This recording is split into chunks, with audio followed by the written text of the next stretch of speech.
तो सभी हमें ये सारी पॉइंट्स पता रहना चाहिए जो कि सेक्शन 103 का सब क्लॉज 2 हमने पढ़ा अभी। इन सब ग्राउंड के बेसिस पे अगर ऐसी सिचुएशन आती है तो जो वो सारे मेंबर जो हैं लाइबल होंगे डेथ के लिए और इम्प्रिजमेंट फॉर लाइफ के लिए। इम्प्रिजमेंट फॉर लाइफ मतलब उम्र कैद के लिए जो भी प्रोविजन दिया है उसके अकॉर्डिंग। और यहाँ पे लिखा है सेल लिखा हुआ है, स्पेसिफिकली देखो सेल वर्ड यूज किया है। तो सेल अगर जहाँ पे वर्ड यूज रहता है वहाँ का मतलब होता है कंपलसरी है। एंड वर्ड यूज किया है मतलब कि आप इसमें और नहीं यूज किया है, एंड वर्ड यूज किया है, इसका मतलब ये सजा तो मिलेगी मिलेगी, इन दोनों में से कोई एक मिलेगा ही मिलेगा as per the fact and condition. उसके बाद ये जो फाइन है वो कंपलसरी है। ठीक है, ये सब चीजें इंपॉर्टेंट है। So now come to the section. आगे देखते हैं इसमें क्या दिया हुआ है। अरे यार ठीक है, अब यहाँ पे देखो, अब इस ऑफिस को कॉन्स्टिट्यूट करने के लिए एसेंशियल इंग्रेडिएंट्स क्या हैं। अगर हम एग्जाम में लिखते हैं तो सबसे इंपॉर्टेंट है, हमें पता रहना चाहिए 5 और 5 से ज़्यादा पर्सन होना चाहिए अनलॉफुल असेंबली। कोई अगर क्वेश्चन आएगा एमसीक्यू आ सकता है 2 या 2 से अधिक, तो लिखना है आपको इसमें ऑप्शन में अगर 5 या 5 से अधिक होगा तो 5 या 5 से अधिक लगाओ, क्योंकि अनलॉफुल असेंबली का ही पार्ट है ये, सो ग्रुप होना चाहिए। और सब सारे जो है इसमें एक्टिवली पार्टिसिपेट करना चाहिए। मर्डर होना चाहिए इसके अंदर। ग्राउंड होना चाहिए race, caste, community, sex, place of birth, language, personal belief और एनी अदर ग्राउंड्स। ठीक है, यहाँ पे एक एनी अदर ग्राउंड्स लिख रखा है, ये एक ब्रॉड एक्सटेंशन आपको दे सकता है। रिलीजन टर्म जो है इसमें इंक्लूड हो सकता है, बट स्पेसिफिकली इसमें मेंशन नहीं किया है, तो आप इस पॉइंट को याद रखोगे। Each member shell be punish with death और इम्प्रिजमेंट। जितने भी लोग होंगे इसमें इन्वॉल्व, जिनका जिनका नाम आएगा सारे इसमें लाइबल होंगे।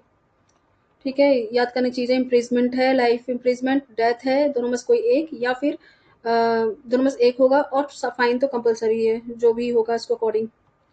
सेक्शन 117 में भी दिया गया है बीएनएस के। सेक्शन 117 का चार्ज जो है वो प्रोवाइड करता है group of 5 and more than 5 person acting in concern grievous hurt to a person. अगर उस पर्सन को ग्रीवियस हर्ट हो जाता है इन सेम उसी मॉब लिंचिंग के बेसिस पे जो हमारे सेक्शन 103 के 3 में था, उसी प्रोविजन के 103 का 2।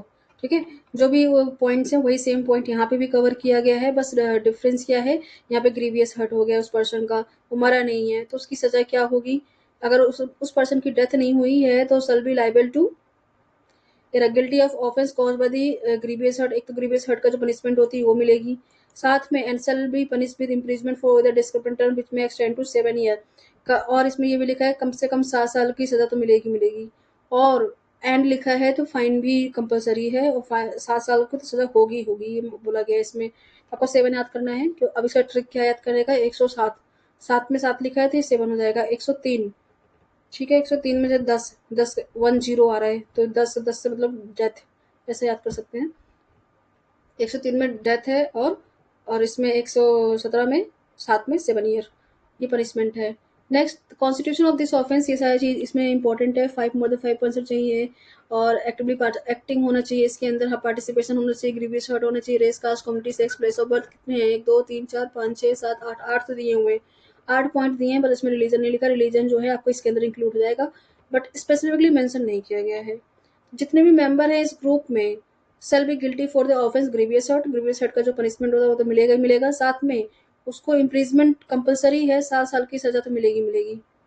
ठीक है, यहाँ पे लिखा है which may be extend to the 7 year. अगर पनिशमेंट जो है imprison for either distant term, जो भी ग्रीवियस हर्ट का जो पनिशमेंट है वो दिया जाएगा, नहीं तो 7 साल तक तो उसको जरूरी है कि वहां तक पहुंचना ही पहुंचना है, एक्सटेंड हो सकता है। And liable to fine, fine तो कंपलसरी है। Under this section instead of causing the death the mob is causing grievous hurt to the person. ठीक है, ये पॉइंट्स लिखे हुए हैं इसमें, ये सारे आप लोग को प्रिपेयर हो गया, बस इतना बहुत है। पॉइंट्स लिखो, मीनिंग लिखो और सेक्शन को रिलेट करो, इससे ज़्यादा समझाने की जरूरत नहीं है। अगर आपके एग्जाम में भी आता है, इसके एग्जाम में एक केस है इसका, वो केस मैंने यहाँ पे नहीं लिखा ना, वो पूना वाला केस है। पूना वाला केस, उस केस में इसका जो पॉइंट है वहीं से रेस हुआ था, पूना वाला केस जो है उसी केस से आया था, तो उसके बारे में यहाँ पे एक्सप्लेन किया होना रहना चाहिए, बट मैंने यहाँ पे लिखा नहीं है। पूना वाला केस है, उस केस से ही मोब लीचिंग का वर्ड का स्टार्टिंग हुआ। अगर मैं दिखा दूँ, अगर यहाँ पे 1 मिनट फटाफट दिखा देती हूँ।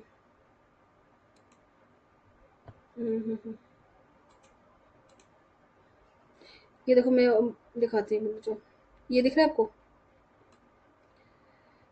तहसीन S Poonawalla versus Union of India, एक ये केस लो है। इसके बारे में बताया हुआ है, यही वाला इंपॉर्टेंट है, फाउंडेशन ऑफ मॉब लिंचिंग जो वर्ड है यहीं से है, ये देख लो।